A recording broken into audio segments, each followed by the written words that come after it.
వాతావరణం వేరు. ఇప్పుడు కూడా అంతే భయంకరంగా ఉంటుంది. పిల్లలు కూడా కలగడం ఇబ్బందిగా ఉంది. సంతానం గురించి అల్లతో దువా చేద్దాము అని చెప్పేసి సంతానం గురించి అడుగుదామని అందరూ మషూరా చేసుకున్నారు. మళ్ళీ వెంటనే సంతానం గురించి అడుగుతారా? ఏమయ్యా, అల్లాహ్ సుబ్హానహు వ తఆలా 100 సంవత్సరాల వయసులో జకరియా అలైహిస్సలాం వారికి అల్లాహ్ సుబ్హానహు వ తఆలా యహ్యా అలైహిస్సలాం వారిని ప్రసాదించలేదా?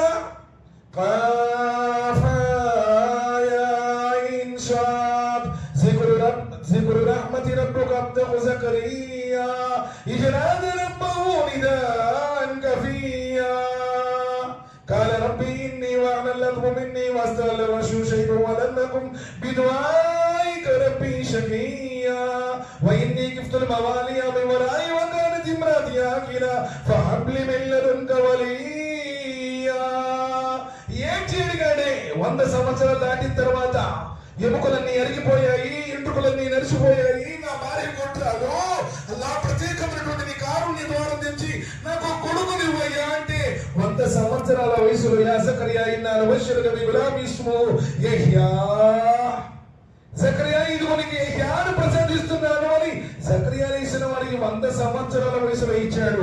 ఇబ్రాహీం అలైహిస్సలాం వారికి కడు వృద్ధాప్యంలో ఇస్మాయిల్ని ఇసాకును ప్రసాదించిన వాడు మీకు సంతానం ఇవ్వడా? వచ్చే సంవత్సరం పుడతారు, దువా స్వీకరిస్తాడు అంటే ఇప్పుడు సంతానం గురించి అడుగుతారంటారేంటి? ఇక పెద్ద పెద్ద సహాబాలందరూ కూడా నాయన అబ్దుల్లా మేమేం చెప్పినా నువ్వు ఏదో ఒకటి చెబుతున్నావు, అసలు ఏం అడగాలో నువ్వే చెప్పు. అప్పుడు ఈ వాక్యం చెప్పాను, ఫకుల్ తస్తగ్ఫిరు రబ్బకుమ్ ఇన్నహు కాన గఫారా. ఎప్పుడైతే మీరు అల్లాహ్తో క్షమించమని వేడుకుంటారో, మీ పాపాలను ఒప్పుకుంటారో, మీరు తౌబా చేసుకుంటారో, అల్లాహ్ వైపు తిరుగుతారో, పాపాలని విడిచిపెడతారో, అల్లాహ్ వైపునకు తిరుగుతారో, అల్లాహ్ సుబ్హానహు వ తఆలా మీ పాపాలని మన్నిస్తే యుర్సిలి సమాలైకుం మిదరారా, ఆయనే ధారాపాతంగా వర్షాన్ని కురిపిస్తాడు. ముందు మీ పాపాలు క్షమించబడాలి. వయమ్దిదుకుం బిఅమ్వాలి వబనీన వజఅల్ లకుం జన్నాతిన్ వజఅల్ లకుం అన్హారా. అల్లాహ్ సుబ్హానహు వ తఆలా మీకు అష్టైశ్వర్యాలను ప్రసాదిస్తాడు మీ పాపాలు మన్నించబడితే. పుత్ర సంతతిలో అభివృద్ధి ప్రసాదిస్తాడు పాపాలు క్షమించబడితే. కాలువలను ప్రవహింపజేస్తాడు, పంటలను విస్తృతంగా పండిస్తాడు. మీ పాప క్షమాపణ కోసం అల్లాహ్ వైపు తిరగండి. యా అయ్యుహల్లదీన ఆమను తూబు ఇలల్లాహి తౌబతున్ నసూహా.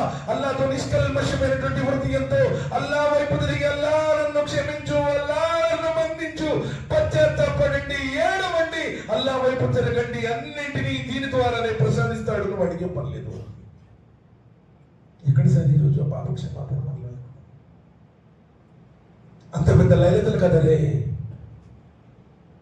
ఇన్నా అన్జల్నాహు ఫీ లైలతుల్ ఖద్ర్ వమా అద్రాక మా లైలతుల్ ఖద్ర్ లైలతుల్ ఖద్ర్ ఖైరుం మిన్ అల్ఫి షహర్. ఘనమైనటువంటి రాత్రులు మేము ఈ ఖురాన్ గ్రంథాన్ని అవతరింపజేశాము. ఆ ఘనమైనటువంటి రాత్రి ఏంటో మీకేం తెలుసు? ఆ ఘనమైనటువంటి రాత్రి 1000 నెలల కంటే, 1000 నెలలు అల్లా ఖైరుం మిన్ అల్ఫి షహర్, 1000 నెలల కంటే. 1000 నెలలు వేసుకుంటే కూడా 23 సంవత్సరాలు 4 నెలలు. మరి ఎలాంటిది ఆ రాత్రి? భూమండలం మొత్తం దైవదూతలతో కిటకిటలాడిపోతూ ఉంటుంది. దైవదూతలు మీ దువాలను తీసుకెళ్లేటువంటి సమయం, మీ విధిరాతులు మార్పులు చేర్పులు జరిగేటువంటి సమయం, 1 సంవత్సరం పాటు నిర్ధారించబడేటువంటి సమయం. ఆ ఘనమైనటువంటి రాత్రిలో అడుగుతున్నారు, ఓ ప్రవక్త, ఒకవేళ నేను గనక లైలతుల్ ఖద్ర్ని పొందితే ఏం దువా చేసుకోవాలి? అంత పెద్ద లైలతుల్ ఖద్ర్ రాత్రి మీ జన్నత్ కి బారే మే పూछो అల్లాహ్ నబీ కరీం సల్లల్లాహు అలైహి వసల్లం. అల్లాహుమ్మా ఇన్నక అఫూన్ తుహిబ్బుల్ అఫ్వ ఫఅఫు అన్నీ. అల్లాహుమ్మా ఇన్నక అఫూన్ తుహిబ్బుల్ అఫ్వ ఫఅఫు అన్నీ. అల్లాహ్ నీవు క్షమించేవాడివి, క్షమించడాన్ని ఇష్టపడేవాడివి, నన్ను క్షమించు. ఇదే దువా లైలతుల్ ఖద్ర్. మరి ఎంత పెద్ద లైలతుల్ ఖద్ర్, ఏందేంతో అడగాలి కదా. ముందు నీ పాపాలని మన్నించమని అడుగుంటే, మన్నించమని నువ్వు అడుగుతున్నావంటే పాపాలకు దూరంగా ఉండు అని అడుగుతావు. నిజంగా అస్తగ్ఫార్ నీ జీవితాన్ని మార్చేస్తుందని అద్భుతాలు జరుగుతాయి ఇన్షాల్లా. ఇమామ్ అహ్మద్ బిన్ హంబల్ రహిమహుల్లా వారి కాలం, ఆయన ఒకసారి ఒక ప్రయాణం నిమిత్తం బయలుదేరి వెళుతూ ఉంటాడు. ఇలానే రాత్రి సమయం బాగా గడిచిపోతుంది. ప్రయాణం చేస్తూ చేస్తూ ఆ ఊళ్ళో వస్తాడు. ఆ ఊళ్ళో మసీద్ దగ్గరకు వస్తాడు. ఈషా నమాజ్ అయిపోతుంది. జనాలందరూ ఇలానే బయటికి వెళ్ళిపోతారు. మోసన్ గారు ఉంటారు, మసీద్ కమిటీ వాళ్ళు ఉంటారు. ఆయన లాగేసుకుంటున్నాడు. బయట గేటు కూడా తాళం వేశాడు. ఆజ్కల్ రోజు వచ్చాను, ఆయన బాగలేవు కదండి, ఇప్పుడు ప్రతి కాలంలో ఉంటాయి. కమిటీ వాళ్ళ నిర్ణయం ప్రకారం ఏంటంటే మసీదులో ఎవరు ఉండకూడదు, పరవాసీలు ఎవరు ఉండకూడదు, అజనబీలు ఎవరికి అవకాశం లేదు. తాళం వేసుకుంటున్నాడు. ఆయన వచ్చాడు. ఆయన అమ్మలు మీ నంబలని కూడా చెప్పుకోలేదండి, ఎందుకంటే మషహూర్, ప్రఖ్యాతిగాంచినటువంటి వాడు. నలుగురు ఇమాముల్లో ఒక ఉన్నతమైనటువంటి ఇమాం ఆయన. ఏ స్పెషల్ డ్రెస్సు లేదు, ఏ విధమైనటువంటి అంగు ఆర్భాటాలు లేవు. ఈరోజు కొంచెం ఏదన్నా ఒక చిన్న పొజిషన్ వచ్చిందంటే చెప్పలేము, అసలు గాల్లో ఎగురుతుంటాడు మనిషి. అంత పెద్ద ఇమాం అహ్మద్ బిన్ హంబల్ బయటకు వచ్చారు. అడుగుతున్నారు, అయ్యా నేను ప్రయాణంలో ఉన్నాను, రాత్రి కూడా గడిచిపోయింది, మరి నాకు ఇక్కడ తెలిసినటువంటి వాళ్ళు ఎవరు లేరు, మీరు అనుమతిస్తే తాళం తీస్తే నేను మసీదులో కొంచెం సేపు ఆయన రాత్రికి విశ్రాంతి తీసుకుంటానయ్యా. బయదేకో అమ్మాన రూల్స్ మాకు అంటే మా విధానం మాది, మా రూల్స్ మాకున్నాయి, ఎవరికి కూడా మేము మసీదులో అనుమతి ఇవ్వము అన్న. లేదయ్యా నేను బాటసారిని, నాకెవరో తెలిసినటువంటి వాళ్ళు లేరు, ఇప్పుడు మీరు కాదు అంటే నేను ఎక్కడ ఉండాలి, మీరు నాకు ఇవ్వండి అని చెప్పేసి అంటున్నారు. పేరు బయటికి చెప్పట్లే, అబ్బాయి మై ఫలానాహు అని చెప్పి ఒక్క మాట చెబితే రెడ్ కార్పెట్ పరిచి స్వాగతాలను పలుకుతూ అల్హమ్దులిల్లా వాళ్ళందరూ కూడా ఉత్తమ సత్కార్యాలు చేస్తారు. అది సత్కార్యం చేస్తారు. చెప్పడంలా మనిషి అలా ఉండాలి సార్. లైలతుల్ ఖదర్ మనం ఏమనుకుంటామండి, ఈరోజు గౌరవాన్ని బట్టి, మన యొక్క ఫేమస్ను బట్టి, మన యొక్క డబ్బును బట్టి, మన యొక్క హోదాలను బట్టి మనకి గౌరవం లభిస్తుందేమో అనుకుంటాం. ఒక్క సంగతి చెప్తాను. నబీ కరీం సల్లల్లాహు అలైహి వసల్లం వారి జన్మదిన తర్వాత ఉమర్ బిన్ ఖత్తాబ్ రదియల్లాహు తాలా అను కాలంలో ఉమర్ రదియల్లాహు తాలా అను వారు మక్కా ప్రాంతానికి నాఫీ బిన్ అబ్దుల్ హారిస్ రదియల్లాహు తాలా అను వారిని గవర్నర్ గా నియమిస్తారు. అంత పెద్ద మక్కా నగరం, పవిత్ర మక్కా నగరం, దైవదూతలు సంచరించేటువంటి స్థలం, ప్రవక్తలు తిరిగినటువంటి స్థలం. ఆ స్థలానికి నాఫీ బిన్ అబ్దుల్ హారిస్ వారిని గవర్నర్ గా నియమిస్తారు. కాలం గడిచిపోతుంటుంది, జరుగుతూ ఉంటుంది. ఒకసారి ఉమర్ రదియల్లాహు తాలా అను దౌరా నిమిత్తం వస్తారు. మకామి అస్ఫాన్ దగ్గర ఉమర్ రదియల్లాహు తాలా అను వెళుతూ ఉంటే ఈ నాఫీ బిన్ అబ్దుల్ హారిస్ కనపడతారు అక్కడ. అమీరుల్ ముమినీన్ ఉమర్ రదియల్లాహు తాలా అను వారికి ఆశ్చర్యం వేస్తుంది. నాఫీ, ఏమిటయ్యా నువ్వు ఇక్కడున్నావు? అంత పెద్ద మక్కా నగరానికి, పవిత్ర నగరానికి నిన్ను గవర్నర్గా చేస్తే నువ్వేంటి ఇక్కడున్నావు? అసలు నీ స్థానంలో అక్కడ ఎవరైనా పెట్టావా లేదా ఇలానే వచ్చేసావా? నువ్వేంటి ఇక్కడ ఉన్నావు అని చెప్పేసి నిలదీస్తారు. అయ్యా అమీరుల్ ముమినీన్, అలా నేను బాధ్యతారహితంగా రాలేదు. నా స్థానంలో ఇబ్నే అబ్జా వారిని నాయకుడుగా చేసి వచ్చాను, ఏమీ ఇబ్బంది లేదు. ఉమర్ రదియల్లాహు తాలా అడుగుతారు, ఆయన నా బదులు ఎవరైనా నియమించారంటే ఏ పెద్ద సహాబా పేరు చెబుతారు అనుకున్నారు. ఉమర్ రదియల్లాహు తాలా అను అర్థం కాల. నాఫీ, ఈ ఇబ్నే అబ్జా ఎవరు? ఎప్పుడు అతని పేరు వినలేదే, అతనేనా నీవు ఎవరైనా అని చెప్పేసి అంటారు. అప్పుడు నాఫీ బిన్ అబ్దుల్ హారిస్ అంటారు, ఇబ్నే అబ్జా మేము స్వేచ్ఛ ప్రసాదించినటువంటి ఒక బానిస. ఉమర్ రదియల్లాహు తాలా నువ్వు ఆశ్చర్యం వేస్తుంది. ఏంటి నాఫీ నువ్వు అనే మాట ఏంటి? అంత పెద్ద మక్కా నగరానికి, పవిత్ర నగరానికి నిన్ను గవర్నర్గా చేస్తే నీ స్థానంలో ఒక బానిసను పెట్టొచ్చినట్టు ఏమంటున్నావు నువ్వు? అమీరుల్ ముమినీన్, అతడు బానిసే కావచ్చు, కానీ అతడు హాఫిజే ఖురాన్, ఫరాయిజ్ యొక్క ఆలిం, అతడు దైవభీతిపరుడు. అందుకనే నేను నా స్థానంలో అతన్ని నాయకుడిగా చేసి నిలబెట్టి వచ్చాను. ఉమర్ రదియల్లాహు తాలా ఈ మాటలు వినగానే నా పేరాడు ప్రవక్త ముహమ్మద్ సల్లల్లాహు అలైహి వసల్లం పలికినటువంటి సత్య పలుకులు ప్రత్యక్షమైన మన ముందు కళ్ళకు కనబడుతున్నాయి. ఎవరైతే ఖురాన్ని ఆచరిస్తారో, ఖురాన్ని పఠిస్తారో, ఖురాన్ ద్వారా వారికి ఉన్నతమైన స్థానాలు, గౌరవం ప్రసాదించబడతాయని ఎవరైతే ఖురాన్ కళ్ళకు కనబడుతుంది, ప్రత్యక్షమైంది అంట. సుబ్హానల్లాహ్. సోదరులారా, పెద్ద పెద్ద సహాబాలు ఉండగా ఇబ్నే అబ్జాకి ఎందుకు ఆ స్థానం లభించింది? ఖురాన్. ఆయన హాఫీజే ఖురాన్. మరి నిజంగా ఒక ముస్లిం ఎప్పుడన్నా నీ జీవితంలో ఇంట్లో కూర్చొని భార్య బిడ్డలందరినీ కూర్చోబెట్టి, కూర్చోండి, సూర్య బకరాలు ఇలా ఉంది, సూర్య ఆలి ఇమ్రాన్ ఇలా ఉంది, ఎప్పుడన్నా పారాయణం చేసావా? ఇంట్లో వాళ్ళందరూ కూర్చొని అస్తగ్ఫిరుల్లాహ్ నౌజుబిల్లాహ్ మిన్ జాలిక్ హోమ్ థియేటర్లు పెట్టుకొని పాటలు, సినిమాలు, నౌజుబిల్లాహ్ మిన్ జాలిక్, కుటుంబ సభ్యులందరూ కూడా అయాసి అస్తగ్ఫిరుల్లాహ్. అందుకనే కదా ఈరోజు మనకు విలువ లేకుండా పోయింది. ఖురాన్ ద్వారానే గౌరవం ప్రాప్తిస్తుంది. ఖురాన్ ఆచరణ ద్వారానే అల్లాహ్ సుబ్హానహు వ తఆలా ఇష్టపడతాడు. మరి అలాంటిది ఈరోజు నీకు ఖురాన్తో ఉన్నటువంటి ఎఫెక్షన్ ఏంటి? అసలు నిజంగా ఏ మసీదులో చెప్తున్నారు సార్? 100 మసీదులు ఉన్నాయి. ఆ మసీదులో సూర్య బకరా దర్శనం జరుగుతుంది, ఇంకో మసీదులో సూర్య ఆలి ఇమ్రాన్ దర్శనం జరుగుతుంది. అసలు ఖురాన్ చదవకూడదని చెబుతున్నారు. నౌజుబిల్లాహ్ మిన్ జాలిక్. ఖురాన్ చదవాలంటే 14 ఉలూములు తెలిసి ఉండాలని చెబుతున్నారు. అస్తగ్ఫిరుల్లాహ్. ఖురాన్ నీ జీవితాన్ని మార్చడానికి అల్లాహ్ సుబ్హానహు వ తఆలా పంపించినటువంటి అంతిమ దైవ గ్రంథం. హాదా బలాగుల్ లిన్నాస్. సర్వ మానవాళికి అది ఒక సందేశం. ఎక్కడ ఖురాన్ చదవబడుతుందో అక్కడ దైవదూతలు అవతరిస్తారు. ఎక్కడ ఖురాన్ చదవబడుతుందో అక్కడి నుంచి శైతానులు పారిపోతాయి. అంత పవిత్రమైనటువంటి గ్రంథాన్ని ఈ రోజు నీ ఇంట్లో పారాయణం చేయట్లేదంటే మరి నీ పిల్లలు ఏ మొబైల్లోనో, ఏ టీవీలోనో, ఏ గేముల్లోనో అస్తగ్ఫిరుల్లాహ్ నౌజుబిల్లాహ్ మిన్ జాలిక్. ఈ రోజు ప్రతి పిల్లవాడు ఆ ఫ్రీ ఫైర్ దాని గురించి కూడా పెద్దగా తెలియదు.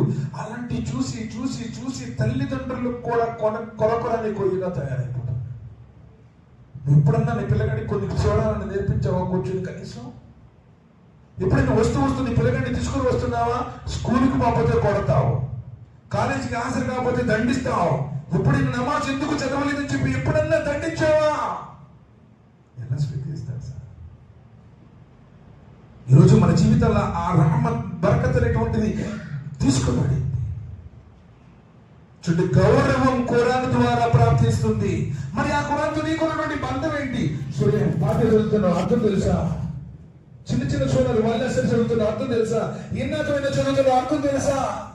हमें नमाज पढ़ लेते हैं क्या बड़ी ये తెలియదు.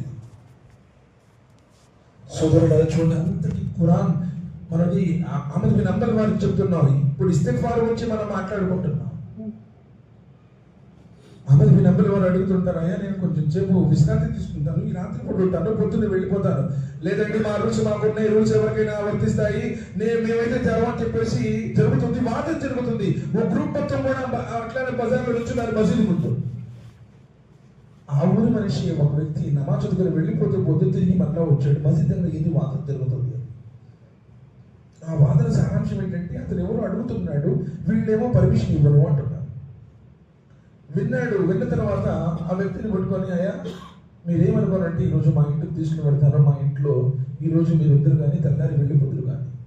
సోదరుల, బాటసారులను కూడా గౌరవించమని చెప్పిన ధర్మం, బాటసారులకు కూడా జకాత్ ఇవ్వమని చెప్పిన ధర్మం. ఏ రోజైనా నీ ఇంట్లో ఏ బాటసారైనా నీ దస్తరకాలను తిన్నాడా?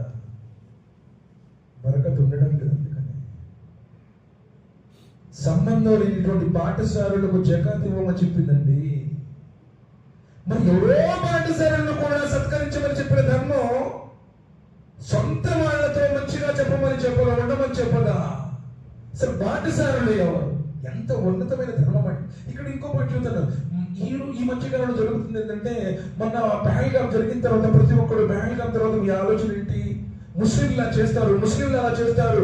అరే సోదరులారా, వాళ్ళు దుర్మార్గులు, నరరూప రాక్షసులు, వాళ్ళు ట్రక్కిస్టులు, వాళ్ళు డబ్బిస్తే ఏదైనా చేస్తారు.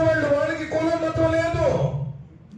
నరరూప రాక్షసులు అంటే వాళ్ళకి డబ్బులు ఇస్తే జన్మనిచ్చిన కన్న తల్లిదండ్రులు కూడా చంపేస్తారు. వాళ్ళకి డబ్బులు ఇస్తే కట్టుకున్న భార్య, కడుపులో పుట్టిన బిడ్డలు కూడా చంపుతారు. మతమిడికి చెప్పడం ఏంటి? వాడు మసీదులో నమాజ్ చదువుకున్న వాళ్ళని ఎంతో మంది చంపేశారు. వాళ్ళకి దైవ ధర్మానికి సంబంధం లేదు. ఇస్లాం అంటే శాంతియుత జీవన విధానం. లోకాల స్వామి కోరుకున్నటువంటి అపరూపమైనటువంటి జీవన విధానం, మతం కాదు ఇది. వాడేదో పెట్టడు. పేర్లు కొన్ని ఉన్నాయి ముస్లింల పేర్లు. వాడికి ధర్మానికి గ్రంథానికి సంబంధమే లేదు. మన్ కతల నఫ్సన్ బిగైరి నఫ్సిన్ వ ఫసాదిన్ ఫిల్ అర్ద్ ఫకన్నమ కతల అన్నాస జమీయా. అకారణంగా ఎవడైనా ఒక మానవుడిని చంపితే వాడు లోకంలో ఉన్న మానవులందరినీ చంపినంత పాపం అని చెప్పిన పవిత్ర ధర్మమయ్యా ఇస్లాం. చివరికి చీమను కూడా నరపకండి అని చెప్పిన ధర్మమయ్యా ఇస్లాం. అకారణంగా పచ్చని చెట్టును నరకండి అని చెప్పిన ధర్మము ఇస్లాం. నీ పొరిగింటి వాడు ఆకలితో ఉంటే నా కడుపు నిండా తింటే నువ్వు నిజమైన భక్తుడివి కాదు అని చెప్పిన ధర్మం. ఏ సంబంధం అంటే వాళ్ళు ఎవరు అసలు? ఏదో ప్రశాంతంగా ప్రకృతిని ఆస్వాదించడానికి వెళితే వాళ్ళని అడిగి, పేర్లు అడిగి, ఊర్లు అడిగి, కులాలు అడిగి, మతాలు అడిగి చంపడం దుర్మార్గులు, భయంకరమైనటువంటి నరరూప రాక్షసులు. వారికి ఇస్లాంకి సంబంధమే లేదు. చెప్తున్నారు కదా, వాళ్ళు మసీదులో నమాజులు చదువుకున్న వాళ్ళని కూడా చంపేశారు. వాడికి ధర్మానికి సంబంధమే ఉన్నాడు. కాబట్టి ఇక్కడ గ్రహించాల్సినటువంటి విషయం ఏంటంటే, బాటసారులు ఏ కులం మీ మతం అని చెప్పలా. నీ పొరుగువాడు ఆకలితో ఉంటే పొరుగువాడు ముస్లిం కావాలనేటువంటి కండిషన్ లేదు. మానవులందరితో ఉత్తమంగా మెలగండి అని చెప్పిన ధర్మం. జన్మనిచ్చిన కన్న తల్లిదండ్రులకు సేవ చేయమని చెప్పిన ధర్మం. ఆస్తి పంపకాల్లో, వివాహ బంధాల్లో, ఇరుగు పొరుగులతో ప్రతి విషయంలో, ప్రతి చోట నిన్ను పుట్టించినటువంటి ఆ స్వామికి భయపడి మంచిగా బ్రతకమని చెప్పినటువంటి ధర్మం అల్లందులే ఇస్లాం, మతం కాదు. అలాంటి ముస్లింల దేవుడు మసీదులో ఉండేవాడో కాదు.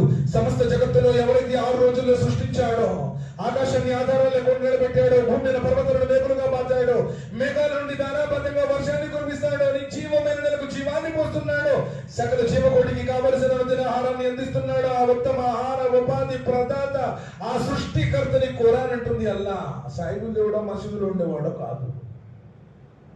నీవంటూ లేనప్పుడు నీ తల్లి గర్భంలో, నీ తల్లి గర్భాన్ని, జారుడ గర్భాన్ని జగమంతగా చేసి, ఆ కటిక చీకట్లో కారును చూపి వీరి బిందుని నెత్తుడి ముద్దగా చేసి, నెత్తుడి ముద్దలు కండగా చేసి, ఎముక పైన కండని ఎముకగా చేసి, ఎముక పైన చర్మాన్ని తొడిగి, చూసే కళ్ళు, వినే చెవులు, మాట్లాడే నోరు, నడిచే కాళ్ళు, నకసి కప్పర్యంతో ఎవరైతే నీ తల్లి గర్భంలో తయారు చేసి భూమి మీదకు పంపించాడో ఆ మానవ నిర్మాతని ఖురాన్ అంటుంది. అల్లా ఆయన ఉత్తమమైన నామం అల్లా. అంతేగాని ఈయన ప్రాంతానికి లేకపోతే అరబ్బు దేశాలకు సంబంధించిన వాడు, ఎడారి దేశాల దేవుడు కాదు. ఈ సమస్త జగత్తును సృష్టించి పాలించి పోషిస్తున్నటువంటి నిజ సృష్టికర్త నామము అల్లాహ్. అంటే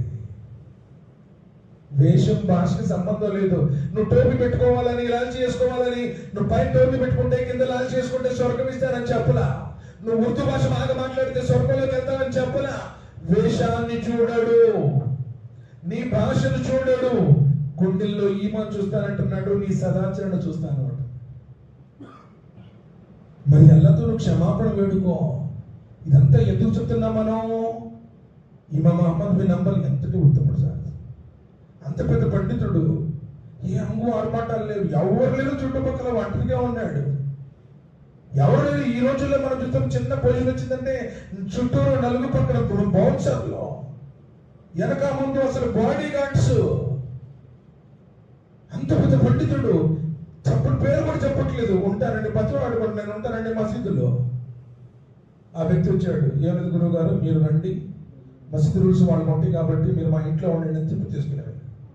వెళ్ళారు, రాత్రిపూట గడిచింది, రాత్రిపూట ఆతిథ్యం ఇచ్చారు.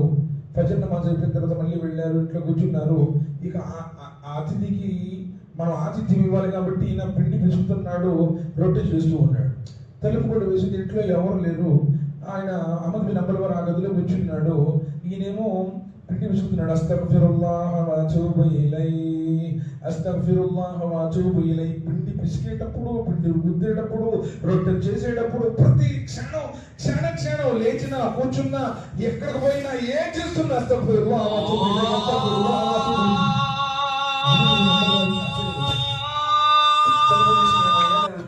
చూస్తున్నాను, రాత్రి చూశాను, ఇప్పుడు చూశాను, ప్రతి విషయంలో ప్రతి చోట అస్తగ్ఫిరుల్లాహ్ వ అతూబు ఇలైహి అంటున్నావు. ఏంటి క్షణంలో ఈ అస్తగ్ఫార్ చెబుతున్న ఏంటి అంటే, ఆయన అంటాడు, అయ్యా ఒకనాడు నేను తిండి కూడా గడవనటువంటి నిరుపేద స్థితిలో ఉన్నాను. కానీ ఎప్పుడైతే నేను అల్లాహ్ వైపు తిరిగి ఈ ఇస్తిగ్ఫార్ ని మొదలు పెట్టాను, అస్తగ్ఫిరుల్లాహ్ వ అతూబు ఇలైహి, అల్లాహ్ నన్ను క్షమించు, పశ్చాత్తాపంతో నీ వైపు తిరుగుతున్నాను, ప్రతి క్షణం చేయడం ప్రారంభించాను. అల్లాహ్ సుబ్హానహు వ తఆలా నాకు ఐశ్వర్యాలను అలా ప్రసాదించాడు. ఎన్నో సంపదలు ఈ రోజు నాకున్నాయి. నేను కోరుకున్న ప్రతి ఒక్కటి నాకు ప్రాప్తింపు చేశాడు ఈ ఇస్తిగ్ఫార్ ద్వారానే. అప్పుడు వీళ్ళందరూ అడుగుతారు, ప్రతిదీ ఇచ్చాడా? ప్రతిదీ ఇచ్చాడు, కానీ ఆయన ఒకే ఒక్కటి నా కోరిక ఉంది. ఆ ఒక్క కోరిక మట్టికి నెరవేరలేదు. ఆ ఒక్క కోరిక కూడా నెరవేరుస్తాడు. ఇది నా దృఢమైన నమ్మకం అల్లాహ్ మీద. ఏంటయ్యా అదేంటి అన్నాడు. ఈ కాలానికి సంబంధించినటువంటి సుప్రసిద్ధ ప్రఖ్యాతిగాంచినటువంటి అహ్మద్ బిన్ హంబల్ వారిని కలవాలి అన్నది నా కోరిక. ఆ మహనీయుణ్ణి చూడాలి, ఆయన దర్శన భాగ్యం చేసుకోవాలి అన్నది నా కోరిక. ఆ ఒక్కటి తప్ప ఇప్పటిదాకా నా జీవితంలో కోరుకున్న ప్రతిదీ నాకు లభించింది అంటే సుబ్హానల్లాహ్. అంటే అల్లాహ్తో పశ్చాత్తాపంతో తిరిగితే, అల్లాహ్ వైపుకు తిరిగితే అల్లాహ్ సుబ్హానహు వ తఆలా నువ్వు కోరుకున్నది ఇస్తాడు. ఇస్తిగ్ఫార్ లో ఉంది. అందుకని ప్రతిరోజు అస్తగ్ఫిరుల్లాహ్ వ అతూబు ఇలైహి 100 సార్లు నబీ కరీం సల్లల్లాహు అలైహి వసల్లం ఉదయం సాయంత్రం దుఆలో చేశారు. అస్తగ్ఫిరుల్లాహ్ వ అతూబు ఇలైహి, అస్తగ్ఫిరుల్లాహ్ రబ్బీ మిన్ కుల్లి దంబిన్ వ అతూబు ఇలైహి. నబీ కరీం సల్లల్లాహు అలైహి వసల్లం చెప్పారు, యుద్ధ రంగంలో వెనక్కి తిరిగి పొమ్మటం ఘోరమైనటువంటి పాపం. కానీ అస్తగ్ఫిరుల్లాహ్ రబ్బీ మిన్ కుల్లి దంబిన్ వ అతూబు ఇలైహి, ఎవరైతే అల్లాహ్ వైపు తిరిగి అల్లాహ్ నన్ను క్షమించు, ప్రతి పాపం నుండి నిన్ను క్షమాపణ వేడుకుంటున్నారు అంటాడు. అల్లాహ్ సుబ్హానహు వ తఆలా లాంటి ఘోరమైన పాపాలను కూడా క్షమిస్తాను అంటాడు. నోరారా ఎప్పుడు చేస్తున్నాను? వాళ్ళ గురించి చెప్పుకోవడం, వీళ్ళ గురించి చెప్పుకోవడం, ఎప్పుడు చూసినా రాజకీయాల గురించి మాట్లాడుకోవడం, ఎప్పుడు చూసినా డబ్బుల గురించి, ఎప్పుడు చూసినా హోదాల గురించి, వాళ్ళ గురించి, వీళ్ళ గురించి. నీ గురించి ఎప్పుడు చెప్పుకున్నాను వాళ్ళతో? ఎలా ఇష్టపడతారు సార్? మనస్ఫూర్తిగా అల్లాహ్ వైపు తిరగనంత వాటికి అల్లాహ్ సుబ్హానహు వ తఆలా ఎలా ఇష్టపడతారు? అంత పెద్ద విజయం సంభవించిందే. ఇజా జా రసూలుల్లాహి వల్ ఫత్ ورأيت الناس يدخلون في دين الله أفواجا فسبح بحمد ربك واستغفره إنه كان توابا. మక్కా విజయం జరిగి తండోపతండాలుగా వందల వేల మంది, లక్షల మంది దైవ ధర్మంలో వచ్చేటప్పుడు అప్పుడు కూడా గర్వంతో వ్యవహరించాల, ఓ ప్రవక్త నీ పాపాల కోసం అల్లాహ్తో పశ్చాత్తాపడు, క్షమించమని ఆయన వైపు తిరుగు. ఎంత విషయం సంపాదించారు. మనం ఏదన్నా కొంచెం ఒక్కసారి 5 పూట్ల నమాజ్ చదివామంటే అసలు భయం ఎలా స్వీకరిస్తాడు? అంత పెద్ద ప్రవక్తే, భూత భవిష్యత్తు వర్తమాన కాలంలన్నీ క్షమించబడినటువంటి ఆ ప్రవక్తే ఆయన రాత్రిపూట ఆరాధనలో నుంచుంటే కిలకలు వాసివే విధంగా నమాజ్ చేశాడని చెప్పేసి మనం విన్నామే. ఎప్పుడున్నా నమాజులో ఒక 5 నిమిషాలు నుంచుంటే మనం క్యావజీ ఈ భీష్మ మొత్తం బడా సొనపడదు అంటాడు. మరి నీ వ్యక్తిగతంగా నీ ఏకాంత జీవితంలో ఆయన వైపు ఎప్పుడన్నా పశ్చాత్తాపంతో నిండైనటువంటి మనసుతో ఆయన వైపు తిరిగావా?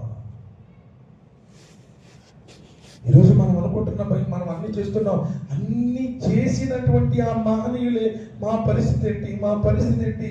మేము అల్లాహ్ దగ్గర రక్షించబడతామా లేదా? అనుక్షణం ప్రతి క్షణం. ఉమర్ బిన్ ఖత్తాబ్ రలియల్లాహు తఆలా అన్హు చివరి దశలో ఆయన మీద మారణ హత్యా సంఘటన జరిగింది కదా. ఫజర్ నమాజులో ఉన్నప్పుడు ఆయన మీద కత్తిపోట్లతో బాగా దాడి చేసి కత్తిపోట్లతో బాగా ఆయన్ని ఇబ్బంది పెట్టేస్తారు. చివరికి చనిపోయేటువంటి పరిస్థితి. సుమారు ఈషా సమయంలో ఫజర్ నమాజులో కత్తి దాడి జరిగింది. ఈషా నమాజ్ అప్పుడు ఇక అర్థమైంది, ఉమర్ బిన్ ఖత్తాబ్ రలియల్లాహు తఆలా అన్హు వారికి నా పైన అల్లాహ్ వైపు అని చెప్పేసి ఆ సూచనలు అర్థమైనాయి. కత్తి దాడి జరిగినప్పుడు కూడా కంఠంపటి కన్నీరు కారినటువంటి ఆ యోధుడు ఈశా నమాజ్ సమయంలో ఏడుస్తుంటారు, కన్నీరు మున్నీరుగా ఏడుస్తుంటారు. సహాబాలు అడుగుతారు, అయ్యా అమీరుల్ ముమినీన్, ఇంత పెద్ద సల్తనత్, ఈ రాజ్యాధికారం దూరం అయిపోతుందన్న వేదనతో ఏడుస్తున్నారా?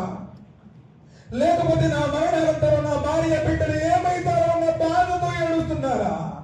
లేకపోతే నా స్థానంలో ఖలీఫాగా ఎవరు నియమించుకుంటారు అని చెప్పేసి ఆ విషయమై ఏడుస్తున్నారా? సహోదరులారా ఎందుకు ఏడుస్తున్నారు అంటారు. అమర్ ఖత్తాబ్ రలియల్లాహు తఆలా అను దానికి జవాబిస్తారు, సహచరులారా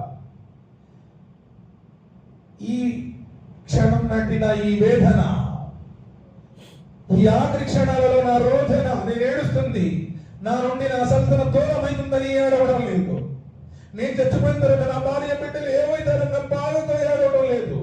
లేదు నా తర్వాత ఖలీఫా ఎవడతారన్నటువంటి వేదన కూడా నాకు లేదు. నేను ఎందుకు ఏడుస్తున్నానంటే మాస్ బిన్ జబల్ రలియల్లాహు తఆలా అను, జైద్ బిన్ సాబిత్ రలియల్లాహు తఆలా అను వంటి జ్ఞానవంతుల సభలో ఇక నేను కూర్చోలేను, చచ్చిపోతున్నాను, ఆ జ్ఞానాన్ని నేను వినలేను అన్నటువంటి బాధతో ఏడుస్తున్నాను అంటారు. అలాంటి జైద్ బిన్ సాబిత్ రలియల్లాహు తఆలా అను ఎలాంటి జ్ఞానవంతులు? నబీ కరీం సల్లల్లాహు అలైహి వసల్లం దగ్గరికి సిరియా నుంచి కొంతమంది యూదులు వస్తారు. వాళ్ళ భాష ఏమో నబీ కరీం సల్లల్లాహు అలైహి వసల్లం వారికి తెలియదు. నబీ కరీం సల్లల్లాహు అలైహి వసల్లం వారు చెప్పారో లేదో, జైద్ బిన్ సాబిత్ రలియల్లాహు తఆలా అను 15 రోజుల్లో సిరియా భాష నేర్చుకుంటారు. అంతటి జ్ఞానవంతుడు మాస్ బిన్ జబల్ రలియల్లాహు తఆలా అను ఎంతటో జ్ఞానవంతుడు. అలాంటి జ్ఞానుల సమావేశంలో నేను కూర్చోలేకపోతున్నాను. ఆ సమావేశం ఇక నాకు దక్కలు ఉన్న బాధలో ఏడుస్తున్నాను, కానీ సల్తనత్ గురించి కాదు అంటారు. నేను ఎందుకు ఏడుస్తున్నానో తెలుసా? ఆ భయంకరమైనటువంటి మండు నెండలో ఎండాకాలం ఉండేటువంటి ఉపవాసాన్ని ఇక మీద నేను ఉండలేను. ఎందుకంటే నబీ కరీం సల్లల్లాహు అలైహి వసల్లం వారు చెప్పారు కదా, ఎవరైతే ఒక నఫిల్ ఉపవాసాన్ని పాటిస్తారో సూర్యుడు ఉదయించేటువంటి స్థానం నుంచి సూర్యుడు అస్తమించేదాకా అంత దూరాన్ని నరకం నుంచి దూరం చేస్తాడు. మరో రివాయత్లో వస్తుంది 70 సంవత్సరాల దూరం ఉంచబడతాడు నరకం నుంచి నఫిల్ ఉపవాసం పాటిస్తే. ఇక మీదట ఆ ఎండాకాలం ఉపవాసం నేను ఉండలేను అన్నటువంటి బాధతో ఏడుస్తున్నాను. నా భార్య బిడ్డల యొక్క చింతన నాకు లేదు. సహచరులారా, నేను ఎందుకు ఏడుస్తున్నానో తెలుసా? అత్యంత ఎముకలు కోరుకునేటువంటి ఆ చలికాలంలో లేచి తహజ్జుద్ నమాజ్ కోసం వజూ చేసుకునేటప్పుడు శరీరం అంటుంది పడుకోమని చెప్పేసి, కానీ అల్లాహ్ సుబ్హానహు వ తఆలా అంటున్నాడు కదా, తజాఫా జునూబుహుమ్ అనిల్ మసాజి యదఊన రబ్బహుమ్ ఖౌఫం. ఎవరు వారి పడకలు, వారి వీపులు పడకలకు దూరంగా ఉంటాయి, వారు అల్లాహ్ యొక్క భయంతో రాత్రి వేళ లేచి నమాజులు పఠిస్తారు అని చెప్పేసి, ఆ తహజ్జుద్ నమాజు ఇక నేను చదవలేకపోతున్నాను, చచ్చిపోయిన తర్వాత అవకాశం లేదు అన్న బాధలో ఏడుస్తున్నాను తప్ప నా తర్వాత మీరు ఎవరవుతారు అన్నటువంటి వేదన చింతన నాకు లేదు అంట. అంతకు దూమరవుతారా? మరణ సమయంలో జ్ఞానం పొందలేకపోతున్నాను, నఫిల్ ఉపవాసాలు పాటించలేకపోతున్నాను, తహజ్జుద్ నమాజ్ చదవలేకపోతున్నాను అని చెప్పేసి రోధించారే. అసలు మన జీవితంలో ఫరజ్ నమాజ్లే చదవట్లేదు భయ్. మనం జుమా కూడా ఎప్పుడు వస్తాను తెలుసా? నీకు తెలుసు కదా, నీకు 12:40 లేకపోతే 12:45 అజాన్ ఇస్తారని. అంతా నమాజ్ బయాన్ అయిపోయిన తర్వాత ఎప్పుడో చివరిలో నువ్వు నమాజ్ అందుకొని భయ్ ఆమె జుమా వెళ్ళేది ఆఖరి వేగం అంటాడు. అంటే నీకు జుమా దక్కుతుందా? అంటే జుమా కూడా ముందు రావే. జమాతు ఎప్పుడో 3 రకాతులను 4 రకాతులను వస్తాడు. అసలు నీకు ఆ నమాజ్ యొక్క వేదన, నమాజ్ యొక్క ఫికర్ ఎక్కడుంది నీకు? ఆ రోజు వాళ్ళు తగ్గిన మిస్ అయిపోతేనే నా నమాజ్ మిస్ అయిపోయింది అన్నటువంటి బాధలతో వేచేటువంటి వాళ్ళే. నువ్వు ఎప్పుడు ప్రతిసారి నమాజ్కు లేటుగా రావడం, నమాజు లేటుగా వచ్చేవాడు వాడి జీవితంలో ప్రతి విషయంలో లేట్ అయిపోతుంది. గుర్తుపెట్టుకోండి. నువ్వు నమాజునే లేట్ చేస్తున్నావు, నీ జీవితంలో ఏ శుభం ఉంటుందయ్యా? వరజులున్ కల్బుహు ముఅల్లకన్ ఫిల్ మస్జిద్. నబీ కరీం సల్లల్లాహు చెప్పలేదా ఎప్పుడు తన దృష్టి మసీదు వైపు ఉండేవాడు. అరే ఫజర్ అయిపోయింది, జోహర్ ఎప్పుడు, జోహర్ అయిపోయింది, అసర్ ఎప్పుడు, అసర్ అయిపోయింది, మగరిబ్ ఎప్పుడు, మగరిబ్ అయిపోయింది, ఇషా ఎప్పుడు, పోయి అజాన్ ఇద్దాము, పోయి మసీదులో ఏదైనా కొంచెం శుభ్రం చేద్దాము. అదే అంటే మనుషుల గారు మీరు ఈ పోరాటం చూపిస్తాడు. క్యావే లేట్ పోయా క్యా నువ్వు ఇవ్వలేవు అజాను. ఏమంటాం? భయం వస్తే దువా కరో, మేరా బేటీ కా నామ్ ఏ హై, మేరా బేటా కా నామ్ ఏ హై అని చెప్పేసి వాడి దువా స్వీకరించబడుతుందో లేదో చెప్పలేము. కానీ అజాన్ ఇస్తే ప్రతి దినం రోజున వారి మెడలు పొడుగ్గా ఉంటాయి. అల్లాహ్ సుబ్హానహు వ తఆలా యొక్క కారుణ్యం వాడికి లభిస్తుంది. వారు గుర్తించబడతారు. ముఅజ్జిన్ ఎక్కడ దాకా అయితే వినబడుతుందో ఆ సృష్టిరాశులన్నీ నీ కోసం దువా చేస్తాయన్నారే. నబీ సల్లల్లాహు అలైహి వసల్లం చెప్పారే, అజాన్ యొక్క ప్రాముఖ్యత తెలిస్తే మీరు లాటరీలు వేసుకుంటారని. ఇప్పుడన్నా భయ నేను ఇస్తానని చెప్పేసి ముందుకు వచ్చావా? అజాన్ ఇవ్వడం నేర్చుకున్న ఇన్ని సంవత్సరాలు 30 సంవత్సరాలు పెట్టిన నమాజ్ చదువుతున్నావు, భయ్ ముझे आता नहीं, అకామత్ भी आता नहीं, అజా भी आता, क्या आता तुमको? ఏది నువ్వు నేర్చుకుంది నువ్వు అంటే, నువ్వు ప్రపంచంలో పెద్ద జ్ఞానవంతుడివి, బిజినెస్ లో మంచి ఎంతో యుక్తిపరుడివి, మంచి టాలెంట్స్ ఉన్నాయి, మంచి స్కిల్స్ ఉన్నాయి, దీనిలో నీ స్కిల్స్ ఉపయోగించవా? చిన్నప్పుడు ఎప్పుడో నేర్చుకున్నటువంటి ఆ 4 స్వరాలు ఎన్నాతైనా వల్ల సరే కులు వల్లాహో కులోది బెరబెల్ ఫలకు ఈ దర్పితే ఇది నేర్చుకున్నాను, నేను అల్లా గ్రంథాన్ని నేర్చుకున్నాను అన్న దాఖలా నిజంగా ఎవరు కూడా ఆలోచించండి. నీకు ఫోన్ మీద ఉన్నటువంటి ధ్యాస ఖురాన్ మీద ఉందా? రంజాన్ లో తెరిచావు, ఇంతవరకు నిజంగా నువ్వు ఖురాన్ గ్రంథాన్ని తెరిచావా? ఫోన్ ఎప్పుడు తెరిచావంటే 30 నిమిషాల ముందు కూడా ఉండదు, 3 నిమిషాల ముందు చూసుంటే మళ్ళీ 3 నిమిషాలు, అసలు 3 నిమిషాలు కాదు, ఎప్పుడు ఆపావు? అంత పిచ్చి, అంత వ్యామోహం నీకు ఫోన్ మీద పడింది. మరి ఖురాన్ మీద నీ గౌరవం ఏది? సుదర్శన అందుకనే ఉమ్మతి ఈరోజు ప్రతి చోట బాసుపాలైపోతుంది. ఒక మాట చెబితే భయ్ ये सही है, मैं दुरुस्त कर लेना, मैं इस्लाह कर लेता हूँ, सही है, मेरे जिंदगी में ये लोपमुला है, ఇది నేను సరిదిద్దుకోవాలి అని చెప్పి లేకుండా क्या जी उन्हें वैसा बनता है, हमारा मस्जिद में वैसा नहीं ना, हमारा मुफ्ती साहब बोले जी అస్తగ్ఫిరుల్లాహ్ నౌజుబిల్లాహ్ మిన్ జాలిక్. నువ్వు తిరస్కరిస్తుంది నా మాటలు కాదు, అల్లాహ్ యొక్క మాటలు, రసూల్ వారి మాటలు. ఈ జమాతులు ఆ జమాతులు ఏ జమాతులు లేవు, ప్రవక్త గారి కాలంలో ఏమీ లేవు. ఈరోజు అనేక రకాలైనటువంటి కారణాలతో ఉమ్మత మొత్తం విడిపోయి ఆ యొక్క ఏ మహిమైతే ఏ శక్తి అయితే ఉండాలో అదంతా కూడా కోల్పోయి ఇహంలోనూ పరంలోనూ నష్టపోతున్నాం. సో కాబట్టి ఇక్కడ గ్రహించాల్సింది ఏంటంటే, తప్పు చేసిన తర్వాత తప్పు ఒప్పుకో, తౌబా చేసుకో, అల్లాహ్ సుబ్హానహు వ తఆలా ముందు ఏడువో, రోదించు. అల్లాహ్ నా దగ్గర తప్పులు జరిగినాయి, అల్లా ఇన్ని సంవత్సరాలు పెట్టి తప్పుల్లోనే బతుకుతున్నాం, తప్పు కాదా? గిలికి బయట వేస్తావు, తప్పు కాదా? వడ్డీ తీసుకుంటావు, తప్పు కాదా? పిల్లకి పెళ్లికి చేయాలంటే కట్నం ఇస్తావు, తప్పు కాదా? ఇల్లు కట్టాలంటే సిద్ధాంతం చూస్తావు, తప్పు కాదా? నలుగురు మీద చాడీ చూడ, తప్పు కాదా? ఫోన్ లో అసలు చూస్తున్నా, తప్పు కాదా? తల్లిదండ్రులు వేధిస్తున్నా, తప్పు కాదా? ఆ సింపల్గా మోసం చేస్తున్నా, తప్పు కాదా? జీవితం మొత్తం తప్పులు చేస్తూ పూర అసలు మేర క్యాబినేజ్ ఊరొచ్చు పూర అంటాడు. ఎంతమంది మీద వేస్తావు నువ్వు? ఎంతమంది హృదయాలను భర్త చేశాను, ఎంతమంది కడుపులు కొట్టాను, ఎంతమంది గౌరవంతో చెలగాడాను. ఎవరు పరిశుద్ధులు కాదండి, కనీసం అల్లాహ్ మీదకి అల్లా నిజంగా నాకు తప్పులు జరిగినాయి, అలా తెలిసి చేసిన తెలియక చేసిన అల్లాహ్ మగ్ఫిర్లీ మా కద్దమ్తో నమాజ్ తర్వాత దువా మీద అల్లా తెలిసి చేసిన తెలియక చేసిన ఏకాంతంలో చేసిన నలుగురిలో చేసిన అల్లా నా తప్పులు ఒప్పుకుంటున్నాను, అల్లా నేను చేసినటువంటి తప్పులన్నీ మన్నించాలి, అల్లా అడుగు, అల్లా సుబ్హానహు వ తఆలా క్షమిస్తాను అంటున్నాడు. ఆయన క్షమాపణ నీకు ప్రార్థిస్తేనే నువ్వు చేసే నమాజులు స్వీకరించబడతాయి, నువ్వు చేసేటువంటి నువ్వుండే ఉపవాసాలు స్వీకరించబడతాయి, నువ్వు చేసే దాన ధర్మాలు స్వీకరించబడతాయి. నువ్వు క్షమాపణ వేడుకోకుండా అసలు దువా చేయడానికి నిజంగా టైం ఉందని నిజంగా ఆలోచించాలి. అసలు మనస్ఫూర్తిగా అరే అజాన్కి యాకామత్కి మధ్యలో దువా స్వీకరించబడుతున్నారే, ఏం అజాన్ ఇవ్వడానికి ముందే లేకపోతే ఇవ్వగానే వచ్చేసి 2 రకాతులు నమాజ్ చదువుకొని నా పరిస్థితులు వ్యాపారం ఇలా ఉందల్లా, అలా నా భార్య ఆరోగ్యం బాగలేదల్లా, పిల్లల పరిస్థితి బాగలేదల్లా, అలా అప్పులైపోయినాయల్లా, ఎప్పుడన్నా మనస్ఫూర్తిగా కన్నీటిని కారుస్తూ అల్లాతో దువా చేసావా? ప్రయాణంలో దువా స్వీకరించబడుతుంది, ఉపవాసాలు వంటప్పుడు దువా స్వీకరించబడుతుంది, ఇఫ్తార్ సమయంలో దువా స్వీకరించబడుతుంది, వర్షం కురిసేటప్పుడు దువా స్వీకరించబడుతుంది. ఎప్పుడన్నా చేసావా? ఎప్పుడన్నా నీ పాపాలు ఒప్పుకున్నావు అల్లా ముందు? తహజ్జుద్ నమాజ్ చేసే సమయంలో దువా స్వీకరించబడుతుంది. ఎలా అల్లాహ్ సుబ్హానహు వ తఆలా ఇష్టపడతారు సార్?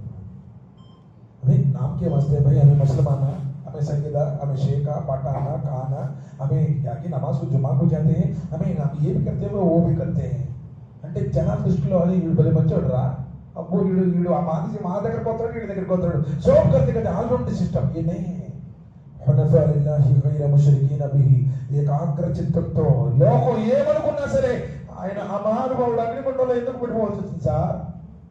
కన్న తండ్రిని ఎదిరించాడు, రాజ్యాన్ని పాలించే రాజును కూడా ఎదిరించాడు. ఎప్పుడు నిజం వస్తుంది కదా అని చెప్పేసి నలుగురితో పాటు వెళ్దాం అనుకోవాలా. సత్యాన్ని సత్యంగా ప్రకటించాడు. సత్యం చేతుగానే ఉంటుంది. సత్యాన్ని అనుసరిస్తే నీ బంధువులు కూడా రా బంధువులు పీక్కు తింటారు, నీ స్నేహితులు కూడా నీ శక్తులు అవుతారు. మరి లోకం అంత మహనీయుడు కదా ఆయన. 40 సంవత్సరాల పాటు ఆయన జీవితాన్ని వాళ్ళ మధ్య గడిపారు కదా. అమానతార్ అన్నారు, అమీన్ అన్నారు, సాదిక్ అన్నారు కదా. మచ్చలేని శత్రుడు, నిధి సూర్యుడు అన్నారు కదా. అలాంటి వ్యక్తి నడుస్తుంటే దారిలో ఎందుకు ముళ్ళు పెట్టారు? నడుస్తుంటే కసువు ఎందుకు పని వేశారు? నన్ను ఎవరు ఒక్క మాట అనకూడదు, నా ఇస్త్రీ సొక్క నలకూడదు, గడుపు నీళ్ళు కదలకూడదు అనుకుంటే అల్లా తన స్వర్గం ఇస్తాడా?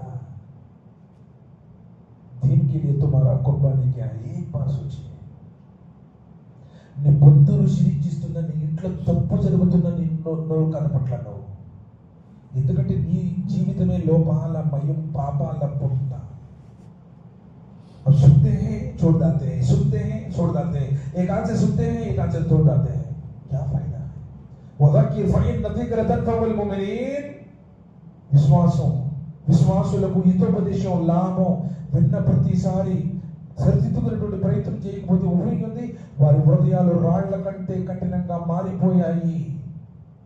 हमारा दिल जो है पत्थर से ज्यादा कठिन हो गया. అందుకని ఏ ఒక్కటి తీసుకోవట్లేదు, రిసీవ్ చేసుకోవట్లేదు. भाई